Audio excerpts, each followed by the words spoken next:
हाल ही में हरियाणा के महेंद्रगढ़ में केंद्रीय गृह मंत्री अमित शाह ओबीसी के कार्यक्रम में आए थे। इसको लेकर हरियाणा के पूर्व मुख्यमंत्री भूपेंद्र सिंह हुड्डा ने एक भाजपा पर तंज कसते हुए कहा कि वोट लेकर एससी ओबीसी को धोखा देना ही भाजपा की फितरत। इस पर पलटवार करते हुए पूर्व गृह मंत्री अनिल विज ने कहा कि कहां धोखा दे दिया, किसको धोखा दे दिया, किस तरह का धोखा दे दिया।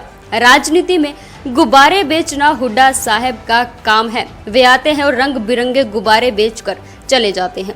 विज ने आक्रामक होते हुए कहा कि लोगों ने सभी का राज देखा है कि किस प्रकार सबने राज किया है। इसका अध्ययन करके एक एक वोट भाजपा को जाएगी। वहीं दीपेंद्र हुड्डा द्वारा हरियाणा में हरियाणा मांगे हिसाब के नाम से एक यात्रा निकाल रहे हैं, जिसमें शैलजा ग्रुप कहीं नजर नहीं आया। इस सवाल पर विज ने तंज कसते हुए कहा कि कांग्रेस को पार्टी कहना शब्दकोश के साथ विश्वासघात है।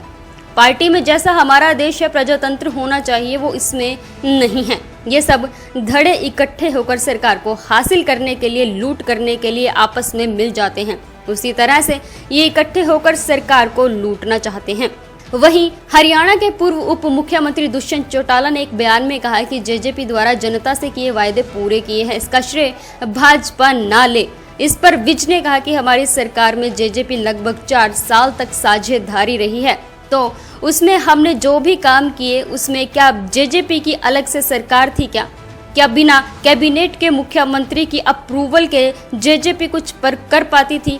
विज ने कहा कि गठबंधन की सरकार ने किए हैं, यही नहीं पिछले 10 साल में किए कामों के लिए भाजपा को वोट मांगने का हक है। वहीं बिहार के पूर्व मुख्यमंत्री लालू प्रसाद यादव ने एक बयान में कहा कि अगस्त तक मोदी सरकार गिर जाएगी।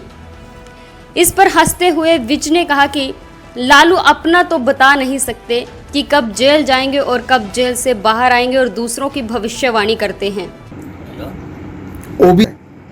कहाँ धोखा दे दिया, कहाँ धोखा दे दिया, किसको धोखा दे दिया, किस तरह का धोखा दे दिया। ये राजनीति में सिर्फ गुब्बारे बेचना हुड्डा साहब का काम है। कोई उनका तथ्य तो हो कि क्या बात करना चाहते हैं। आते हैं, गुब्बारे बेचते हैं, चले जाते हैं, रंग बिरंगे गुब्बारे लोगों को दिखा के। वही हरियाणा मांगे हक है, विपक्ष का हक है कि वो अपनी बात कहे। लोगों का भी हक है कि वो सारी राजनीतिक पार्टियों की कारगुजारी को देखे।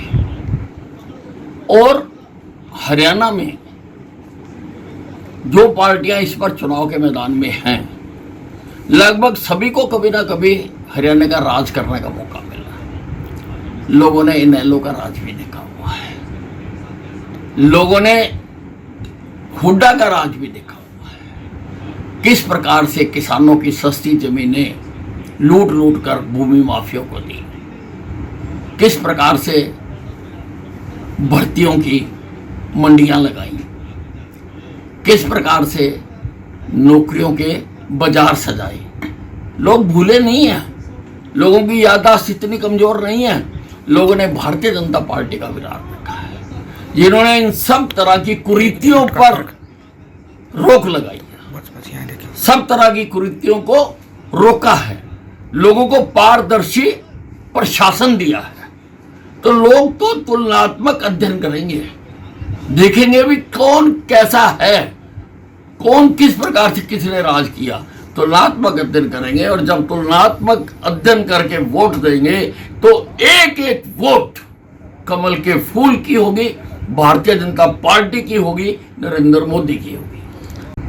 देखिए, ये जो पार्टी है, इसको पार्टी कहना शब्दकोश के साथ विश्वासघात है। पार्टी प्रजातांत्रिक पार्टी जैसा हमारा देश है, प्रजातांत्रिक पार्टी होनी चाहिए। इस पार्टी के अंदर कोई प्रजातंत्र नहीं है। ये तो कुछ धड़े इकट्ठे होकर सरकार को हासिल करने के लिए और बाद में लूटने के लिए, ये एक जिस प्रकार से कुछ एंटी सोशल एलिमेंट्स लूट करने के लिए डिफरेंट ग्रुप्स भी आपस में मिल जाते हैं, उसी प्रकार से ये कई तरह के ग्रुप हैं, कई नाम के ग्रुप हैं। ये इकट्ठे होके सरकार को लूटना चाहते इस समय आकर इलेक्शन के अंदर फायदा लेना चाहिए। हैं। देखिए, हमारी सरकार थी और उसमें 4 साल तक लगभग जेजेपी साझेदार रही है। तो जो हमने काम किए हैं, क्या जेजेपी की अलग सरकार थी कोई? जेजेपी कोई अलग काम कर लेते थे? बिना कैबिनेट की और बिना मुख्यमंत्री की अप्रूवल के जेजेपी कुछ कर पाती थी? काम तो उस गठबंधन सरकार ने किए हैं, भारतीय जनता पार्टी ने किए हैं। और भारतीय जनता पार्टी को इस दौरान, ना केवल इस दौरान, उससे पिछले 5 साल भी हम थे, इस 10 साल के दौरान किए हुए हर काम को जनता के सामने उजागर करने का हक है और उसके लिए वोट मांगने का हक है। लालू अपना तो बता नहीं सकता कि कब जेल में जाएगा, कब जेल से बाहर आ जाएगा। दूसरों की भविष्यवाणी करते हैं। ठीक है।